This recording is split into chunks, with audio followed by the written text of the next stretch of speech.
오늘은 제20장 이제 소명에 대한 내용입니다. 자, 소명, 우리가 그냥 콜링이라 그러죠. 하나님의 부르심. 자, 이 바빙크가 이제 설명하고 있는 이 소명이 어떤 것이냐에 대해서 우리가 또 깊이 있게 배울 필요가 있습니다.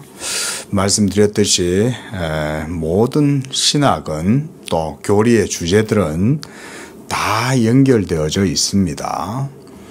진리이기 때문에 그래요. 뭐 세상에도 보면 진리는 하나로 통한다. 세간에도 이런 말들이 있긴 하지만 그 의미가 좀 다르긴 해도 크게 보면 비슷한 말이라고 할 수 있죠. 진리는 원래 하나의 진리이기 때문에 보편인 거예요. 원래 보편적인 진리는 또 유니버셜하게 모든 것에 다 의미가 있고 연결되어져 있고, 그래서 각 의미의 점들마다 모든 것들이 다 서로 연결되어져서 그래서 하나로 되어져 있는 게 진리의 특징이죠. 기독교의 진리도 그런 겁니다. 물론 이것은 말씀드렸던 세상에서 이해하는 것과는 다른 점이 있습니다. 우리가 그런 것들은 이제 나중에 좀 알아가기로 하고요.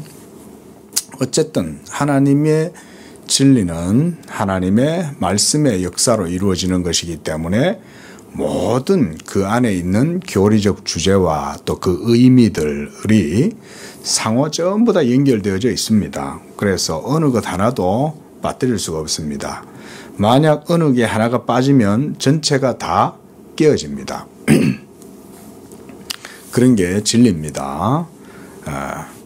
그래서 우리가 이런 점들을 좀 생각을 하면서 이번에는 소명, 말 그대로 하나님의 부르심이죠. 하나님의 부르심은 일반적으로 우리가 여기서 주로 이제 바빙크가 얘기하는 바는 하나님을 믿는, 예수 그리스도를 믿는 그런 성도의 부르심, 바로 그런 부르심입니다. 그러다 보니까 이런 부르심은 특별한 부르심이죠. 아무나 예수 믿는 게 아니다. 우리가 그저 쉽게 말하면 이렇게 말할 수 있는 거죠. 예수 믿으려면 하나님의 부르심이 있어야 믿는 거죠. 자, 어쨌든 이제 텍스트를 통해서 우리가 바빙크가 말하고 있는 이 소명이란 것이 뭐냐? 저는 특별히 이 주제에 대해서는 여러분이 조금만 더 마음을 쓰시라 이렇게 말씀을 좀 드릴게요. 지금까지는 우리가 지난 시간까지는 이제 성령론, 그렇죠? 성령의 사역의 은사, 선물, 이런 주제까지 이제 봤는데, 지금부터는 이제 하나님을 믿는 그의 성도들의 이야기예요. 그렇죠? 지금까지는 하나님이 어떤 분이고 또 그분의 구원이 어떤 방식으로 이루어졌고 은혜하게 어떻고 이런 얘기들을 했다면, 이제부터는 하나님의 은혜 안에서 하나님을 믿는 또 그를 경외하는 성도들에 대한 내용들을 얘기하는 거예요. 그러다 보니까 이러한 교리의 주제는 우리와 아주 밀접한 관계가 있겠죠. 우리하고 관련 있으니까. 믿는 우리 이야기니까. 어떻게 보면 굉장히 실천적인 내용이고 주제들이라 할 수가 있겠죠. 그러니까 이런 점들을 여러분이 아시고 좀 더 깊이 있게 이 주제들을 우리가 좀 읽어 나가고 배우려고 여러분도 생각을 하셔야 돼요. 자, 한번 읽어 나가 보겠습니다. 자, 390쪽 제20장 소명입니다. 우리를 이렇게 그의 인격과 그의 축복의 교통에 참여시키기 위하여 그리스도께서 교회 안에 부어주셨던 성령을 사용하시고 동시에 지침으로 보내주셨던 말씀 또한 사용하신다.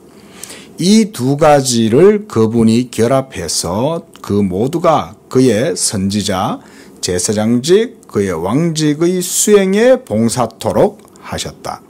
그러나 이 결합을 바르게 이해하고 명백히 규정한다는 게 쉬운 일은 아니다. 이 결합.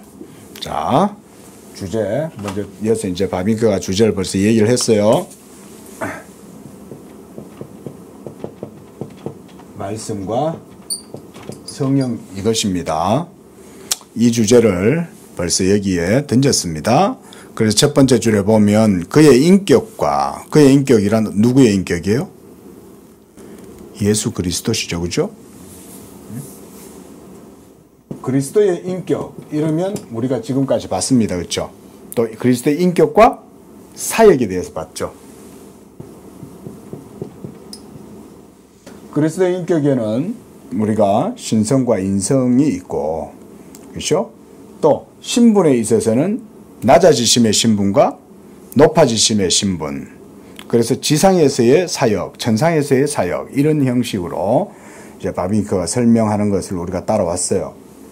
그래서 일단 그리스도의 인격 안에는 그리스도의 신성과 인성이 이제 연합되어져 있는 바로 그런 중보자의 인격이다 그랬습니다.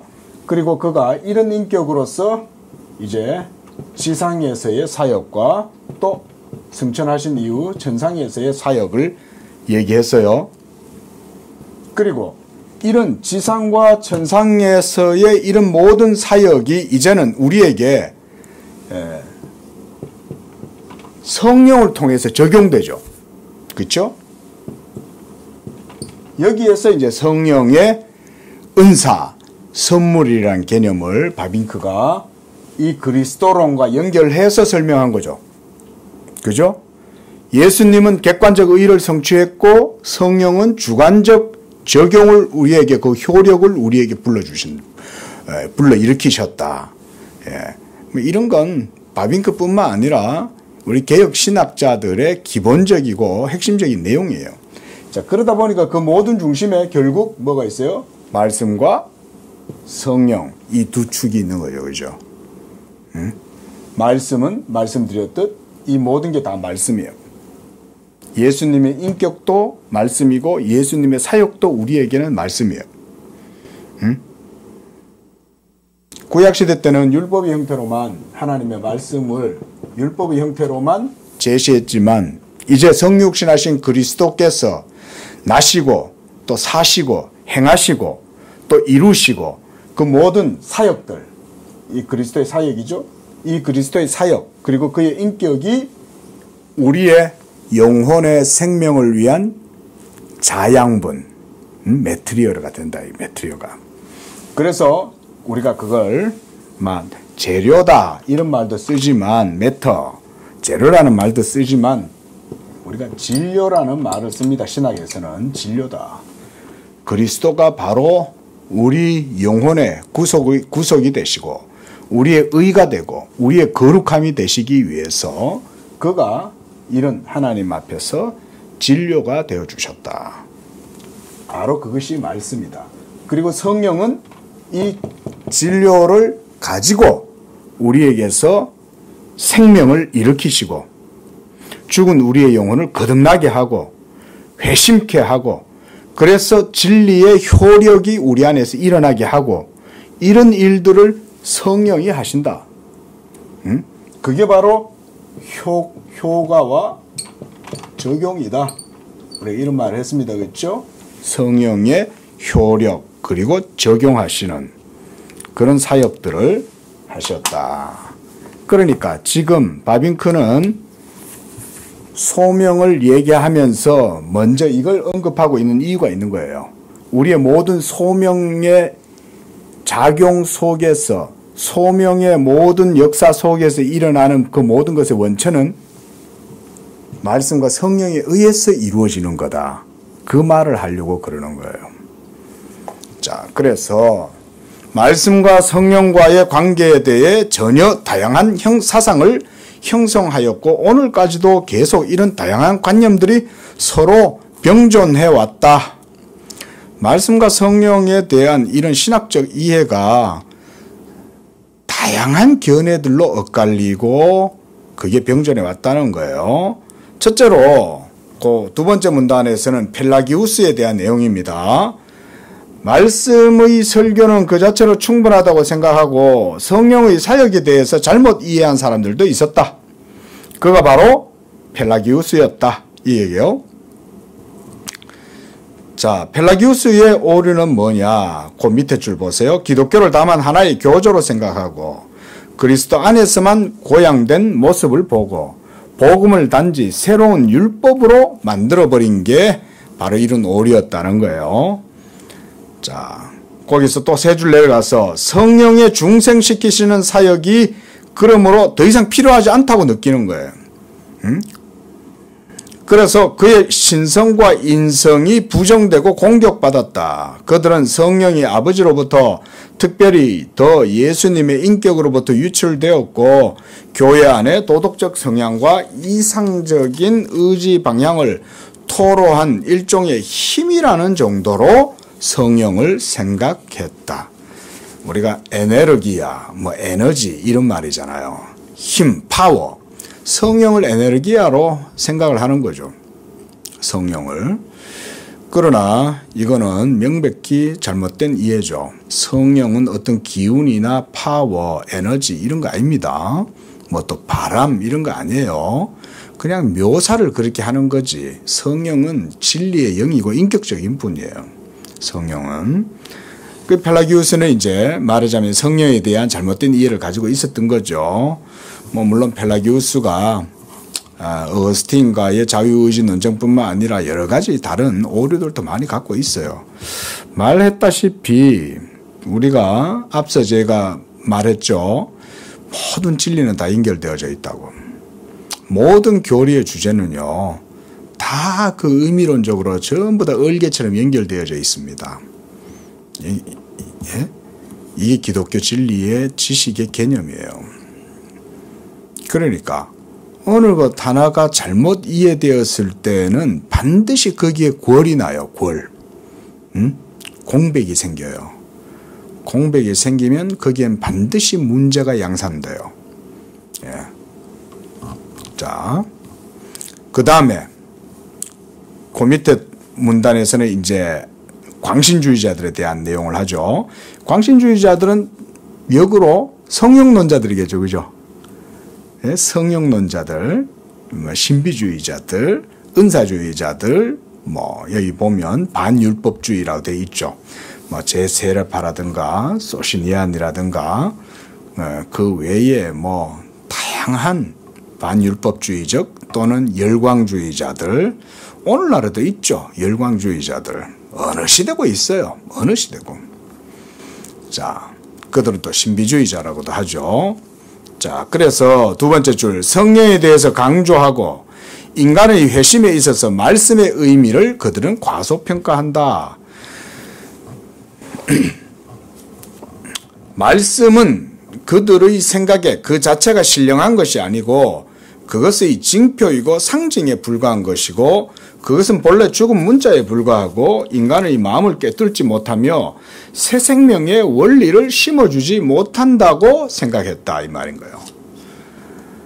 높이 올라가 보았자 이성에게 가르치는 사역에 불과한 것이고 그의 마음을 변화시키고 방향을 돌리게 하는 힘이 없다고 봤다. 그 일은 오직 하나님으로부터 인간 내면 깊은 곳을 꿰뚫어 들어가 그로 하여금 말씀이 그것의 표징인 그 일에 참여케 하시는 성령으로 인해서 이루어질 수 있고 이루어지고 있고 따라서 신령한 자는 직접 하나님으로부터 태어나고 하나님으로부터 가르침을 받는다고 봤다.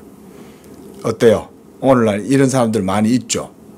자기 자신만은 하나님과 깊은 영적 교통을 하고 그래서 자신만은 아주 특별한 영적 의식을 가지고 있으면서 하나님의 은혜를 받고 있다고 생각하는 사람들 많습니다. 오늘날도. 성경 공부 제대로 안 하면 자기 혼자 신앙생활 잘한다고 착각할 수 있어요. 바로 이거죠. 말씀과 성령을 성경적이고 신학적으로 바르게 이해하는 게 중요한 거죠. 예? 그래서 거기서 쭉 내려와서 막 그들의 오류에 대해서 계속 이제 언급을 해놓고 있네요. 이게 오늘날 우리들에게도 동일한 교훈입니다. 이건 모든 시대에 공통된 교훈이에요. 자, 둘째 줄 내려와서 성경은 본질적으로 종교적 지식의 원천이 아니다. 왜냐하면 그는 내적으로 하나님의 영으로 말미암아 가르침을 받고 점점 자라 어때요? 성경을 넘어선다라고 생각한 거예요. 이런 사람들이 있습니다. 많습니다. 지금도. 자기는 성경을 넘어서 있다. 성경은 죽은 문자에 불과한 거지. 자기는 아주 뛰어난 신앙의식과 종교적 어떤 신과의 연교를 갖고 그래서 신의 소리를 듣고 뭐 이러면서 신과 교통한다. 이런 식으로 마음이 미혹되어 가지고 있는 거죠. 본인들이 문제를 몰라요. 이게 본인들처럼 뛰어난 사람이 없는데 그 사람을 누가 그 사람을 가르치겠어요. 제일 뛰어나다고 생각하고 있는데. 그래서 인간의 마음에 내재하는 성령의 사역을 점점 더 성경에 독립되면 될수록 점점 더 그리스도의 인격과 전 기독교와는 독립된다. 그렇지 않겠어요? 기독교하고 상관없는 신앙이 되는 거죠. 그리스도하고 상관없는 영적인 신앙인이 되어가는 거죠. 점점. 근데 본인은 그건 몰라요. 그때 좀 더 발전하면서 이 사람은 신비주의가 이제는 합리주의로 돌변한다. 이거는 바빙크의 아주 예리하고 깊은 통찰입니다. 신비주의하고 합리주의가 우리가 생각할 때는 정반대 오포지션의 위치에 있잖아요. 그죠?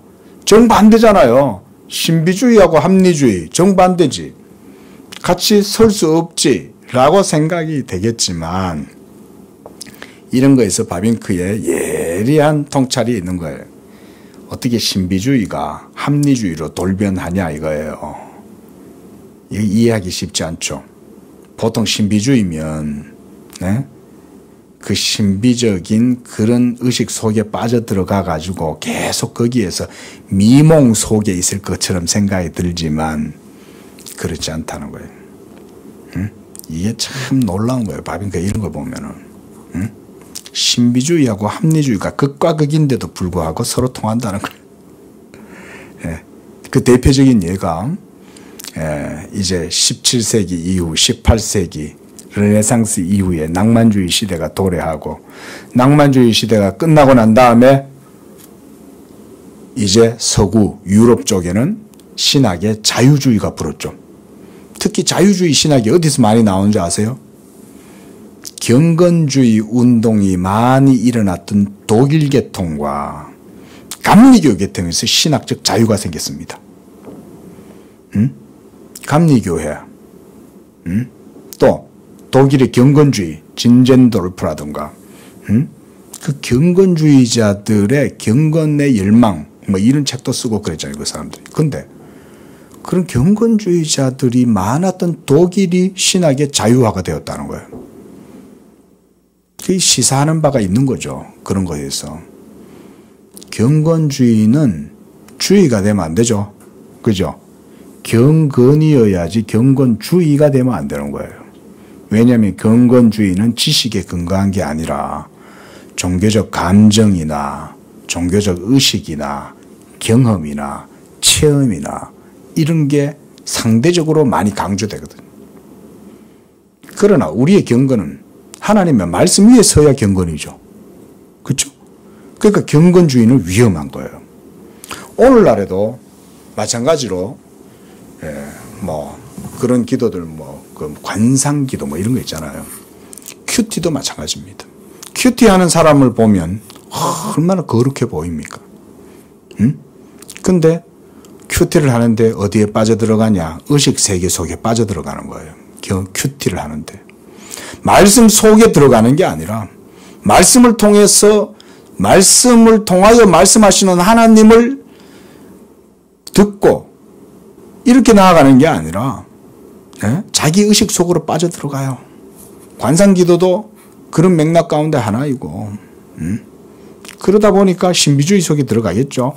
그 신비주의적인 의식 속에 빠져들어가면 본인은 은혜를 받고 있다. 지금 본인은 하나님을 경험하고 있고 하나님을 체험하고 있다는 의식 속에 빠져들어가요. 그게 신비주의에 속기 쉬운 대표적인 예죠. 많은 사람들이 말씀이 없으니까 그걸 영적으로 분별을 못하는 거예요. 그런 종교적 감정, 의식, 우리가 조나단 에드워즈 같은 경우 신앙과 정서, Religious Affections 이런 것에 대해서 책도 쓰잖아요. 그분이 거기서 하는 얘기가 뭡니까? 거룩한 종교적 정서 속에 이것이 참된 신령한 정서냐 거짓된 정서냐를 분간해내는 거죠. 그런 의미에서는 저는 에드워즈의 그런 책이 의미는 있다고 봐요. 하지만 그런 것들을 그렇게 깊이 있게 분석 안 해도 그냥 이렇게 말씀과 성령, 바비크처럼 이렇게 쭉 얘기해도 되거든요. 제가 에드워즈가 틀렸다 이런 말이 아니라 이것만 바르게 알면 돼요. 감정을 분석해가지고 그 속에 신령한 정서가 증거가, 믿음의 증거가 그 속에 있니 없니, 진리에 대한 증거가 있니 없니 그런 거 굳이 막 분석적으로 볼 필요도 없어요. 그냥 말씀이 이렇게 객관적으로 우리의 영혼을 위한 진료를 그리스도께서 자기의 인격으로 수행하셔서 이루셨다. 그리고 제3위이신 성령은 그리스도의 영으로서 우리 안에 오셔서 이제 이 모든 그리스도가 이루신 객관적 의를 우리 안에 주관적으로 적용하셔서 그것을 우리로 하여금 그리스도의 영광과 그 생명과 의를 누리도록 하신다. 이렇게 이해하면 됐지. 그걸 복잡하게 얘기하냐 이거예요. 어쨌든 거짓된 정서 속에 빠져들어갈 수 있죠. 신비주의가. 근데 희한한 게 그런 거짓된 정서에 진리로 말미암는 그런 정서가 아닌 참된 신령한 정서가 아닌 거짓된 감정이나 그런 것에 빠져든 신비주의자들이 나중에 되면은 냉철한 합리주의자로 바뀐다는 거예요. 언뜻 보면 이해가 안 되는 것 같지만 자 이런 거죠. 좀 쉽게 표현해보자면 뭔가 환희를 품고 뭔가 격정에 사로잡혀 가지고 어떤 환희의 문을 열고 싹 그 방에 들어갔어요. 그 문을 열고 들어가면 거기에 어마어마한 게 있을 거라고 생각하고 문을 확 열고 들어갔는데 있다 없다? 아무것도 없는 거예요. 그 방에는. 그러면 그때부터 뭐가 되겠어요? 신비주의는 이내 다 사라지고 눈에 보이는 그리고 경험할 수 있는 오감할 수 있고 체험할 수 있는 경험적이고 이성적인 논리적인 것들만 결국 아무것도 없네. 그럴 거 아니에요. 근데 진짜 신령한 정서와 내적 증거는 어디에 있습니까? 성경 속에 말씀 속에 있잖아요. 하나님 말씀 속에 있는데 거기서 안 찾고 의식 속에 빠져들어가 가지고 종교적 감정 속에 막 심취해 가지고는 있다가는 그게 탁 깨고 나니까 꿈 깬 것 같은 현실로 돌아오는 거지. 현실로 돌아오니 신비주의에서 전부 다 가짜다 이래 되는 거지. 전부 다 가짜다. 왜 독일에서 불트만이나 독일 쪽에서 자유주의 신학자들이 많이 나왔겠어요. 그들의 선조들이 경건주의자들이었기 때문에 그런 거예요. 그들의 선조들이. 특히 독일 사람들은요, 생애 열정들이 관념적으로 굉장히 열정적인 사람들이잖아요.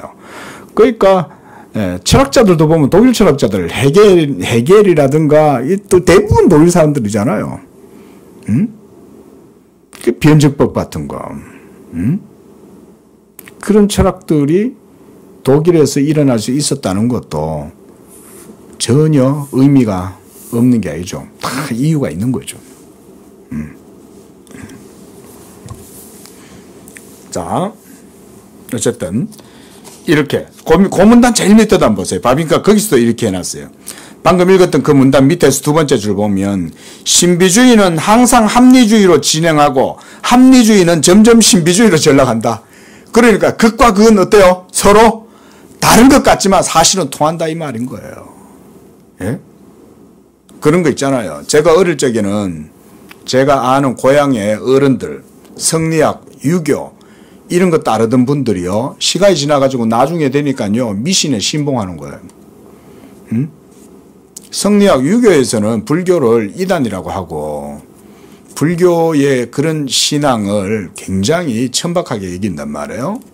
근데 그런 유교를 숭상하던 사람들이 나중에 되니까 자기들이 그냥 그렇게 바뀌는 거예요. 사람은 파스칼이 말하듯이 갈대 같은 존재예요. 하나님의 진리의 말씀에 바로 서 있지 못하면 누구도 거기에서 온전한 사람은 없어요. 어릴 적엔 천재였다 소리 들어도 진짜 날고 기는 천재여도 커가지고 천재성을 유지하는 사람이 얼마나 되겠어요. 응? 자, 그런 오류. 그러니까 지금 말씀과 성경에 대한 바른 이해를 못 갖고 있다는 거죠. 그렇죠? 신비주의로 치우치든 성경에 대한 말씀에 대한 잘못된 오해 이런 것들이죠. 자, 그래서 그 밑에 문단 그리스도의 교회는 항상 이런 이단들을 피하고 말씀과 성령을 상호 연결시키고자 노력해왔다. 이게 이제 바른 성경 안에서의 신학인 거죠. 말씀을 따라서 바른 신학을 추구할 때 비로소 바른 하나님의 말씀에 대한 이해와 성령에 대한 바른 이해를 균형 있게 조화롭게 가질 수가 있다. 지금도 이건 중요하겠죠. 자, 지금 우리가 방금 읽었던 그 문단은 로마 교회에 대한 내용이에요. 요거는 그 세 번째 줄 보면 로마 카톨릭은 성경과 교회 전통을 은혜의 실제적인 수단으로 보지 않고 진리의 원천으로 보고 있다. 교회 전통을, 성경과 교회 전통을 진리의 원천으로 본다. 이런 진리의 합리적인 취득을 신앙이라고 한다. 그러나 이런 신앙은 순수히 하나의 찬동이기 때문에 그것은 구원에 이르기에 불충분하고 따라서 그것에 대한 준비적인 의의에 불과하다.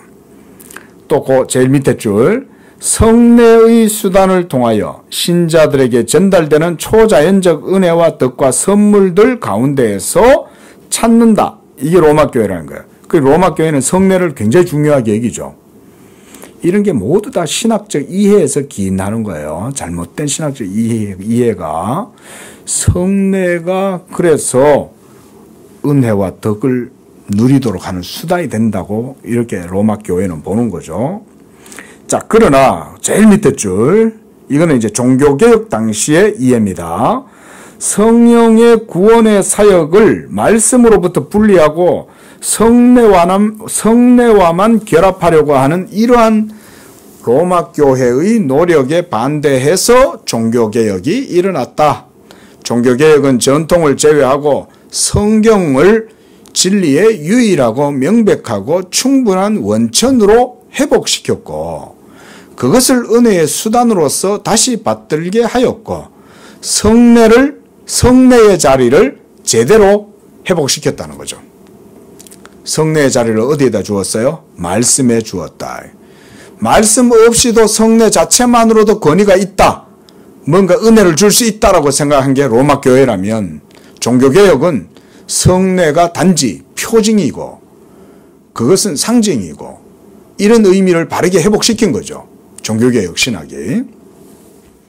그것을 은혜의 수단으로 다시 받들게 하여 성례의 자리를 말씀에 다시 주었다. 따라서 종교개혁은 성경과 성령과의 관계를 깊이 반성해야 할 필요성을 느꼈다. 예를 들어서 우리가 칼빈의 성찬에 있어서 영적 임재설, 그렇죠? 예? 로마 카톨릭 같은 경우는 화채설이죠. 그렇죠? 그런데 칼빈은 그것을 바르게 이해를 해서 말씀과 성령의 관계를 바르게 신학적으로 규명함으로써 영적 임재설을 바르게 확립한 거죠.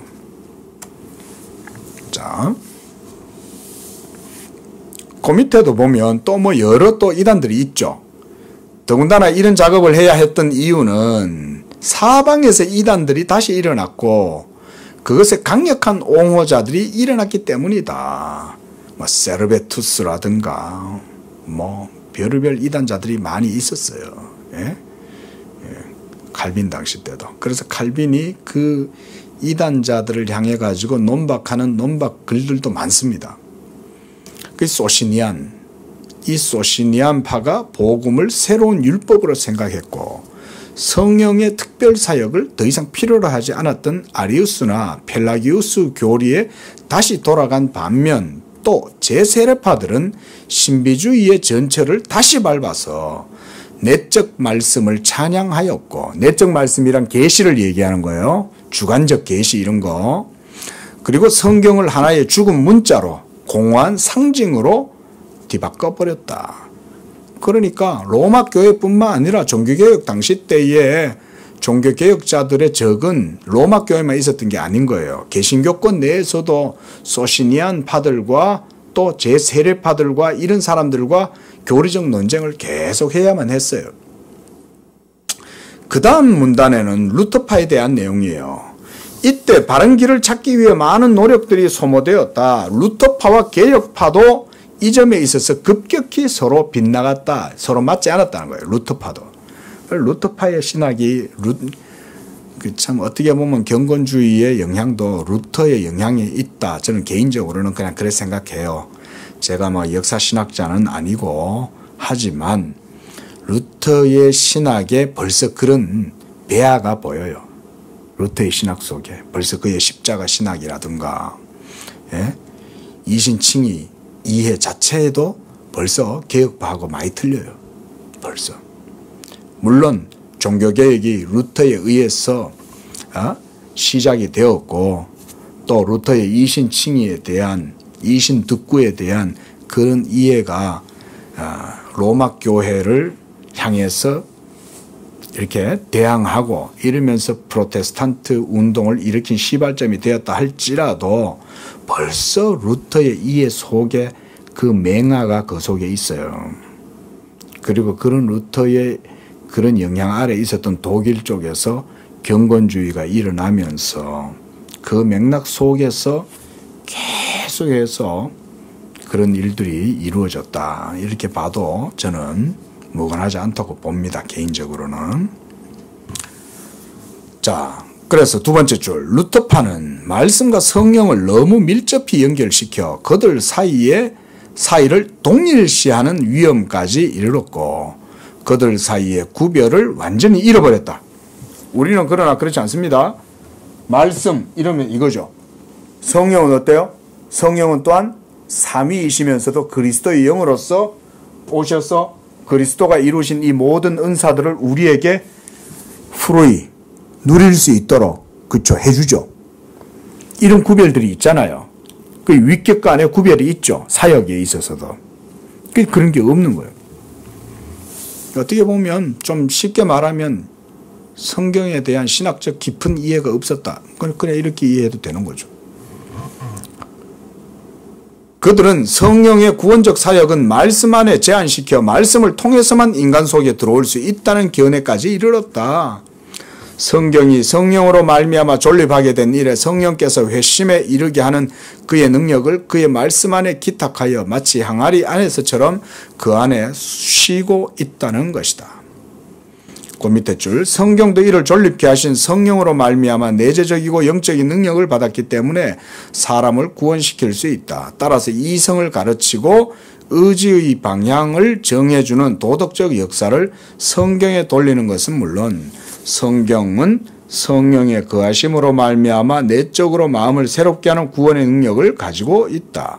성령은 그것을 통하지 않고 다른 방식으로 일하시지 않는다는 입장이다. 이 표현이 한마디로 성경과 또 그 성경 속에 있는 하나님의 말씀, 그것과 성령의 이 관계를 분명하게 구별하지 않았다는 말인 거죠. 자, 이번에는 개혁파입니다. 자, 개혁파는 이런 입장을 취할 수 없다. 왜냐하면 유한자가 무한자를 포용하거나 이해할 수 없다는 이런 그들의 원리가 중요시 되었기 때문이다. 우리가 이런 말이 있어요. 신학에서 많이 쓰이죠. 유한은 무한을 포괄할 수 없다. 품을 수 없죠. 당연히 우리가 어떻게 하나님을 품겠어요? 할 수 없죠. 하나님은 무한자이시고 초월자신데. 응? 이런 측면에서 이제 개혁파는 신학을 또 이해를 하는 거죠. 따라서 말씀과 성령은 서로 밀접하게 연결되어 있으면서도 구별된다는 거죠. 성령은 말씀 없이 역사하실 수 있고 종종 그것 없이 역사하신다. 왜냐하면 성령은 삼위이고 하나님이시니까. 말씀에 매여 있는 분은 아닌 거죠. 성령께서. 그래서 성령이 스스로 말씀과 결합되었을 때에는 이것은 성령 자신의 자유로운 선택으로 말미암아 이루어지는 것이다. 자, 여기에서 우리가 말씀드렸듯 그리스도가 이루신 객관적 의의가 있고 성령이 그렇다고 해서 거기에 어떤 논리적으로 매여 있다거나 자유롭지 못하거나 그런 건 아니죠. 그렇죠? 하지만 성령께서 그리스도의 것을 가지고 우리에게 오셔서 그것을 우리에게 적용해 주실 때 어떤 기계적 작용이 아니잖아요. 그죠? 어떤 논리적 연쇄작용에 의해서 이루어지는 그런 어떤 운동이나 작용이 아니잖아요. 성령이 자유롭게 역사하심으로써 이루어지는 거 아닙니까? 근데 루터는 그렇게 보지 않았다. 이런 얘기인 거죠. 루터파는. 그래서 그의 기쁘신 뜻을 따라 일반적으로 성령은 말씀과 관련해서 그리고 말씀이 현존하고 그것이 선포되는 곳에 은혜의 영역에서 교회의 교통 가운데 성령이 역사하신다. 자, 넘어가고요. 393쪽입니다. 그는 그의 활동과 말씀의 활동을 결합할지라도 그 자신은 인격적으로 인간의 마음 속에 들어가 새롭게 하여 영생에 이르게 한다. 우리가 말씀과 성령 사이에 존재하는 관계에 대해서 올바른 이해를 얻기 위해서는 우선 하나님께서 그리스도와 그의 은택들을 제공함에 있어서 그리고 외부로 향한 그의 모든 사역에 있어서 말씀을 수단으로 사용하신다는 사실에서 출발해야 한다. 자, 이거죠. 그렇죠? 이 말씀을 수단으로, 진료로 사용하셔서 성령이 우리 안에서 역사하신다. 이 말인 거죠. 그리고 성경 속에 있는 말씀은 공허한 소리나 무의미한 기호가 아니라 항상 능력과 생명이 있다. 그 자체 안에 화자의 인격성과 혼에 관한 어떤 것을 담고 있고 따라서 어떤 영향을 끼친다. 우리가 이런 걸 성경의 자정성이다 이런 식으로 표현해요. 성경 스스로가 증거한다 이런 거예요. 예? 셀프 에비던스라고 할 수 있겠죠. 자기 스스로가 증거하는 거예요. 이게 이런 게 성경의 자정성이다 이런 말을 쓰죠. 하나님 그 이름에 합당하게 저가 말씀하심에 이루어졌다. 그의 말씀은 헛되이 돌아오지 아니하고 그에게서 나간 모든 것을 이루고 그가 보낸 일에 형통한다. 태초에 그의 말씀으로 만물이 무로부터 존재하게 되었고 그의 능력의 말씀으로 그를 계속 붙든다. 따라서 이 말씀은 창조와 섭리의 능력을 가졌으니 하나님께서 그것을 아들 안에서 성령으로 말미암아 말씀하시고 이 두 분 안에서 스스로 피조물에게 동참하신다. 모든 피조물 안에는 하나님의 소리가 있다. 그들 모두가 그분을 통해 선포된 사상을 들 위에 안식한다. 그들 모두가 그들의 존재와 그들의 존재성 그대로 하나님의 말씀의 탓으로 돌려야 한다.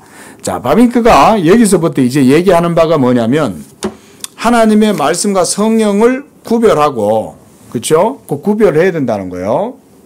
그러나 구별을 해야 하되 모든 세계가 하나님의 말씀으로 지어졌을 때 그러면 이 말씀 자체가 하나님이시면서 모든 창조의 능력도 가지고 계시는 거죠. 그렇죠? 예. 그 얘기를 하고 있는 겁니다. 그러므로 그가 명하심에 그의 명령에 의해서 만물이 다 일어난다는 거예요. 밥 먹다가 과학 얘기도 잠깐 했지만은 말씀을 배우고 말씀에 대한 지식, 그러니까 로고스 신학을 깊이 있게 이해를 하다 보면요. 하나님이 창조하신 모든 사물, 모든 세계는 하나님이 창조하신 세계잖아요. 그죠? 그러다 보니까 현대 과학의 어떤 중심 이슈라든가 이런 것들에 대해서 관심을 안 가질 수 없어요. 가령 예를 들어서 옛날 같으면 고전역학이었잖아요. 뉴턴 역학. 그러면 뉴턴 역학에 의해 가지고는 모든 것들이 다 고정적이고, 그래서 계산을 하면 값이 나오고 그 계산한 값대로 모든 것들이 다 이루어질 거라고 이렇게 믿었잖아요. 근데 그게 아인슈타인 시대 때부터 바뀐 거죠. 그죠?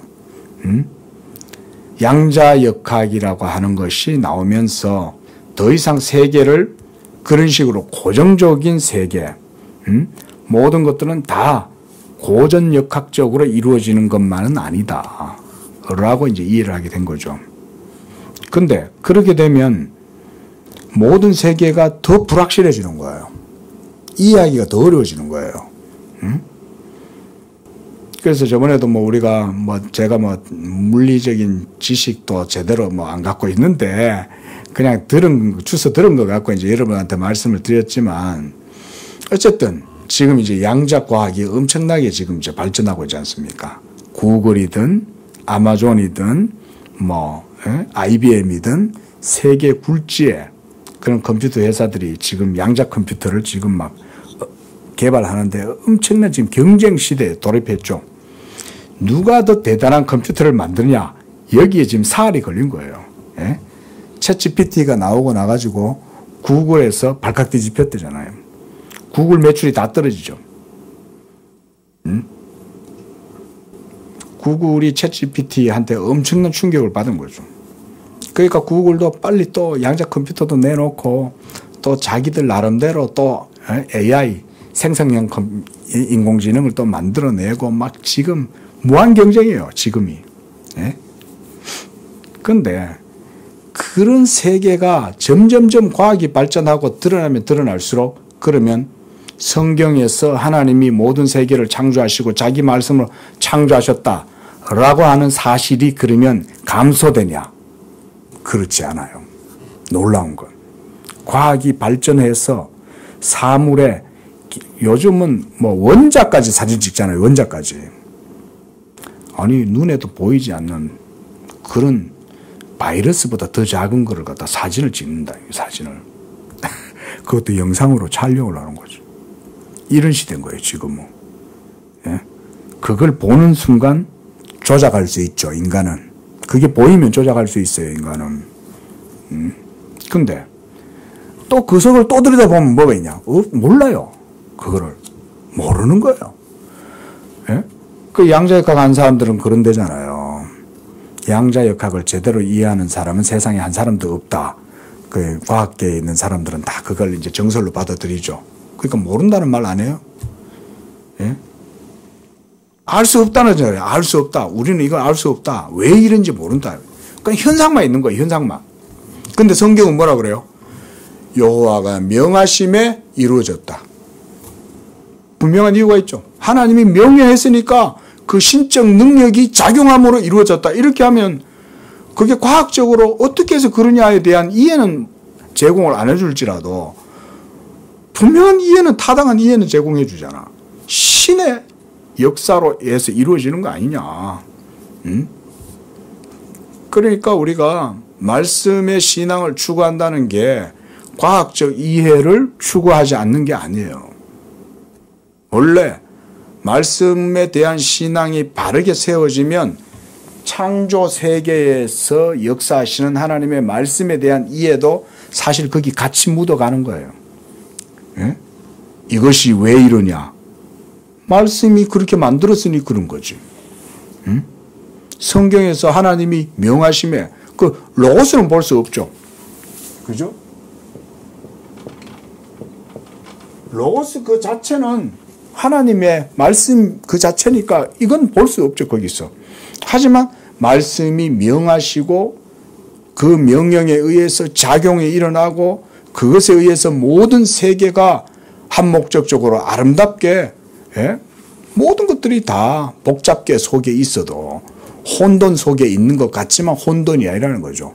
혼돈 속에 질서가 있고 모든 것들이 다 체계가 있고 질서가 있고 조화롭게 이루어지죠. 응? 그게 하나님 말씀 이외에 그걸 설명해 줄 수 있는 게 뭐가 있어요? 없죠. 물론 안 믿는 사람들이야 뭐 이런 얘기를 들으면 당신이 목사니까 그런 소리를 하겠다라고 하겠지만, 실제로 안 믿는 사람들도 신의 입자다 이런 표현도 쓸 뿐 아니라 신의 지문이라는 표현도 쓰고, 또 뭐 설계자가 있다 이렇게도 이해를 하는 거죠. 왜냐하면 이게 너무나 정교하니까. 근데 그렇게 정교한데 그 속에 들어가고 깊이 들어가서 뭐 원자 현미경을 가지고 전자의 활동까지도 보고 원자까지도 볼 정도가 됐는데도 불구하고 모르죠. 모든 세계는 다 하나님 말씀으로 지어져 있다. 제가 뭐 이런 약간 좀 벗어나는 얘기를 하는 것 같지만, 바비니까 지금부터 이런 얘기를 많이 합니다. 지금 소명 얘기하려고 그러는 거예요. 소명 얘기하려고. 소명 얘기. 그게 왜 그러냐는 이제 뒤에 가면 나타날 거고. 자, 좀 더 봅시다. 393쪽 세 번째 문단. 그러나 하나님을 통해 세계 속에 구현된 이 사상들은, 로고스 사상을 얘기하는 거예요. 모든 피조물에게 이해되는 것은 아니고 합리적인 존재들, 즉 인간에게 이해가 된다. 그렇죠? 인간만 이거 이해하죠. 네? 오랑우탄은 이해 못합니다. 오직 인간만이 모든 세계 가운데 하나님의 보이지 아니하는 말씀의 역사가 있다는 걸 이해해요. 날은 날에게 말하고 밤은 밤에게 지식을 전하고 보이지 않아도 그 말씀이 세계 끝까지 이루도다. 이걸 인식할 수 있는 사람, 로고스를 인식할 수 있는 사람은 인간밖에 없죠. 비록 거듭나지 않은 이성을 가졌다 할지라도 철학자들도 로고스에 대해서 이해를 하잖아요. 그죠? 철학자들도, 고대의 철학자들도 로고스에 대해서는 이해를 했어요. 그래도. 그러나 동물들은 그거 못하죠. 다른 동물들은. 인간은 하나님의 형상으로 창조되었기 때문에 그 스스로 사고할 수 있고 말할 수 있으며, 창조 때 내려놓으신 하나님의 사상들을 그의 의식 속에 취득하여 이를 자신의 영적 소유물로 삼아 그 후 다시 자신의 말로 재현시킬 수 있다. 조금 말을 좀 이렇게 거창하게 늘어났지만, 인간은 하나님의 말씀을 이해할 수 있고, 또 이해한 그 하나님의 말씀을 다시 확대 재생산, 해석, 적용까지 할 수 있는 건 인간이다 이 말인 거예요. 우리가 하나님의 말씀을 듣잖아요. 그 하나님 말씀 들었을 때 그 들음을 통해서 깨닫고 안다는 것도 이건 하나님의 형상이니까 가능한 거죠. 하나님이 그래서 우리에게 말씀하시면, 아담아라고 말씀하시면 예, 저 여기 있어요 라고 반응할 수 있는 거죠. 그리고 나 오늘 뭐 이렇게 너한테 이렇게 내가 니한테 이런 말들을 했어. 그러면 그 말을 듣고, 인간은 단지 수동적으로만 듣지 않아요. 그 말씀을 들었으면 들은 그 말씀을 가지고 또 하나님의 형상으로서의 능력을 또 발휘하죠, 인간은. 그래서 그 말씀으로 모든 세계를 또 관리하고 통치할 수 있는 기술까지도 생겨나죠. 놀라운 거죠. 컴퓨터한테 말을 하면 내 음성을 알아듣습니까? 아무리 뛰어난 요즘 뭐 양자 컴퓨터라는 게 이제 만들어졌는데, 그럼 그런 컴퓨터한테 내가 말한다고 해서 그 컴퓨터가 요즘 이제 반응하죠. AI가 그죠? 이렇게 하면 그 정도라도 반응해도 우리 놀라죠. 그죠? 요즘 뭐 생성형 이제 인공지능이 나와가지고 지가 스스로 짜여져 있는 알고리즘의 그 방식을 이용해가지고 자기 스스로 이제 딥러닝까지 하죠. 대단한 시대죠. 대단한 시대. 그래가지고는 논문까지도 만들어낸대잖아요. 그러니까 자기 스스로 만들어내지만, 그러나 그건 어떻게 보면 컴퓨터의 작용이지 교감은 아니잖아요. 하지만 우리는 하나님과의 관계는 그런 거 아닙니다. 하나님과 우리 사이는 컴퓨터와 인공지능 AI하고 사람과의 그런 관계가 아니에요. 인간은 말 그대로 하나님의 형상으로 지음받은 그런 존재들이기 때문에 하나님하고 말하자면 이 대화가 가능한 거예요. 대화가. 그리고 대화를 통해서 하나님을 알게 되면 그 알을 통해 가지고 또 확대, 재생산 할 수도 있어요. 그런 게 인간의 능력이죠. 대단하죠. 그가 처음 창조자의 손으로부터 완전하게 창조되었던 만큼 완전하게 창조된 거죠. 그는 마음속에 새겨진 도덕법 안에서 그에게 내적으로 나타나는 하나님의 말씀과 도덕법에 첨가된 시련의 명령 안에서 외부로부터 그에게 밀려오는 하나님의 말씀을 이해할 수 있다. 이거 대단하지 않아요? 그렇죠? 지금이야 이제는 로봇한테 말하고 누구야 이러면 또 인공지능한테 지니한테 말하면 지니야 뭐 누구야 이러면 이제 말을 알아듣는다잖아요. 그것도 뭐 아직은 제대로 잘 못하긴 하지만 근데 그 정도도 만들어 놓고 어때요? 인간들은 놀라죠. 와, 내 말에 반응했어. 예? 나도 지금 이 전화기로 딱 시리한테 시리야 집에 계시는 분한테 전화해줘 이러면 누구님에게 전화합니다. 다 해줘요. 그 운전하다가도 이게 조작하기가 어려우니까 시리야 누구누구 목사한테 전화해줘 이러면 누구누구 목사님에게 전화 거는 중 이렇게 나오는 거예요. 예? 어때요? 이 정도가 한 10년 전에 있으면 어땠어요? 이 정도 과학이면? 어마어마하죠. 10년 전에 있다 그러면 처음에 이거 만든 사람들은 대단했겠죠. 예? 그런데 하나님이 아담에게 아담아 그러니까 아담이 그 하나님의 말씀에 반응을 보이는 거죠. 그리고 아담이 동물들의 이름을 어떻게 짓는가를 하나님이 보시는 것도 다 이유가 있어요. 성경에서 그냥 무지맥적으로 그냥 기록해 놓은 게 아니에요. 하나님이 아담 앞으로 동물들을 지나가게 하시고 아담이 하나님의 형상으로서 어떻게 그 기능이 발휘가 되는지를 하나님이 보시는 거죠. 동물의 그 본성을 파악할 수 있는 그런 능력은 어떤 걸까요? 그렇죠? 우리가 몽키 원숭이라 그랬을 거 아니에요. 그 이름을 딱 부를 때 그 사물의 속성에 대한 깊은 통찰이 없이는 이름 지을 수 없죠. 늑대와 함께 이름을 짓는 게 얼마나 힘들어요. 그죠? 예? 이름 하나 짓는다는 건 쉬운 일이 아니죠. 근데 그 동물의 본성을 아담은 하나님의 형상, 즉 이 지적 능력을 갖고 딱 이름을 붙이는 거죠. 무엇보다 하나님의 음성을 듣고 그분께 반응할 수 있다는 것. 이게 대단한 거죠. 누가 하나님의 음성을 들어요? 오늘날. 근데 처음 만들어진 아담은 무음한 순수한 원의의 형상을 갖고 있기 때문에 아담이 하나님이 말씀하시면 그분의 말씀을 들을 수 있었던 거죠. 이런 사실들이 성경에서는 자연스럽게 기록되어져 있기 때문에 우리가 그걸 대수롭지 않게 생각하죠. 그런데 사실 생각해 보세요. 천지 만물의 창조주가 계신데 그 창조주가 피조된 존재를 향하여 말씀했을 때 그 창조주의 음성을 알아듣고 이해할 수 있는 그런 것들이, 그런 지적인 능력이 얼마나 대단한 거예요. 예? 그러니까 그걸 하나님의 형상이라고 그러는 거죠. 하나님의 형상 정도는 돼야 그게 가능한. 우리 그런 말 있잖아요. 프로토콜이라는 게 있잖아요. 서로 신호를 보내면 내가 여기서 모스 부호를 가지고 탁 하면 그 모스 부호는 저쪽에서도 똑같이 이해를 해야 모스 부호가 해석이 되는 거죠. 하나님이 말씀할 때 그건 신의 음성이잖아요. 근데 우주 만물을 창조하신 초월하시는 신의 음성을 듣는다. 대단한 거죠. 그게. 자, 바빈카 지금 이런 얘기를 하고 있는 거거든요. 지금 제가 지금 뭐 근하게 지금 설명을 하고 있지만 바빈카는 짧게 지금 얘기하고 있어요.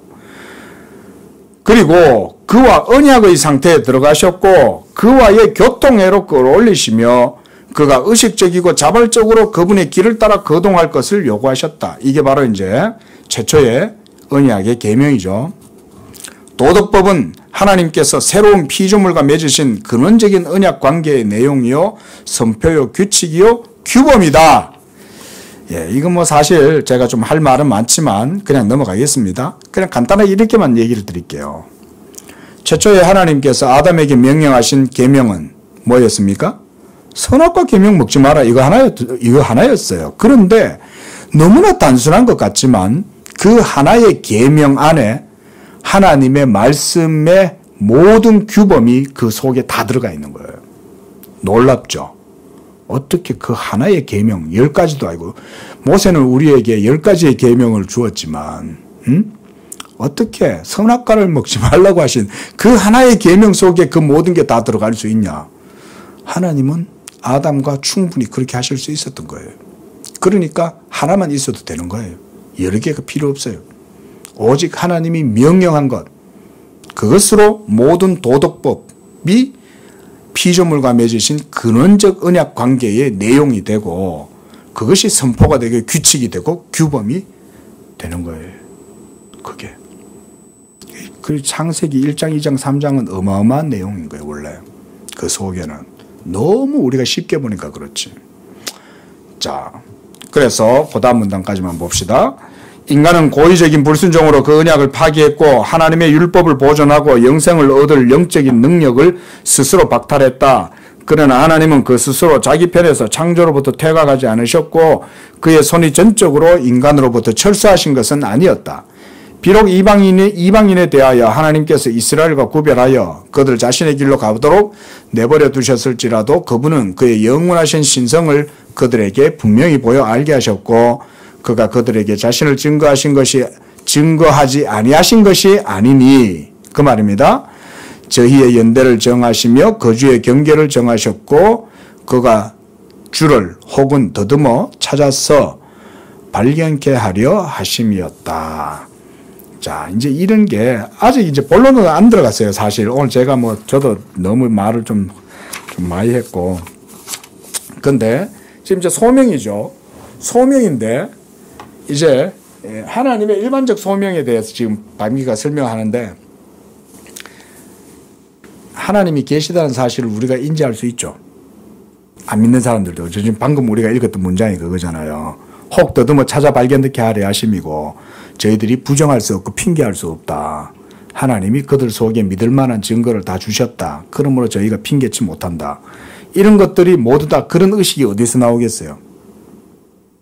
그들이 핑계할 수 없는 그런 확실한 하나님의 증거들이 전 세계 가운데 퍼져 있죠. 말씀으로 모든 세계가 지어져 있으니까. 그런 얘기예요, 지금. 자, 우리가 오늘 여기까지 보고요. 자, 다음 주에 또 계속 봅시다. 아까도 처음에 제가 말씀드렸다시피 이 부분은 여러분들이 조금 더 집중해서 좀 들어주셨으면 하는 제가 이런 부탁을 드립니다. 물론 제가 나름대로 설명을 하긴 할 텐데 오늘 설명이 너무 중구난방이었어요. 근데 어쨌든 간에 바빙크가 지금 이런 얘기를 하고 있는 거예요. 바빙크의 논지는 분명해요. 자, 이게 여러분들에 대한 소명에 대한 이야기니까요. 이 논리를 우리가 교리적으로 신학적으로 이런 바른 탁월한 신학자를 통해서 우리가 배우는 거 중요하겠죠. 기도하겠습니다. 자비로우신 주 하나님 아버지, 하나님께서 무한하신 은총과 자비하심으로 우리에게 복음을 주시고 그 복음을 통해서 이제 우리로 하여금 믿음으로 하나님을 바르게 알게 하시고 무엇보다 그 하나님과 생명의 언약을 은혜 가운데 누리도록 하심을 감사합니다. 하나님, 이제 우리가 이 소명에 대한 부분에서 우리를 그리스도 예수 안에서 부르신 그 하나님의 부르심을 깊이 이해하는 그 이해에 도달할 수 있도록 도와주시고 우리의 마음이 흔들림이 없게 해주시고 하나님의 진리의 말씀을 옳게 분별하고 그 가운데 우리의 믿음이 든든하게 세워질 수 있도록 축복하여 주시옵소서. 예수님의 이름으로 기도합니다. 아멘.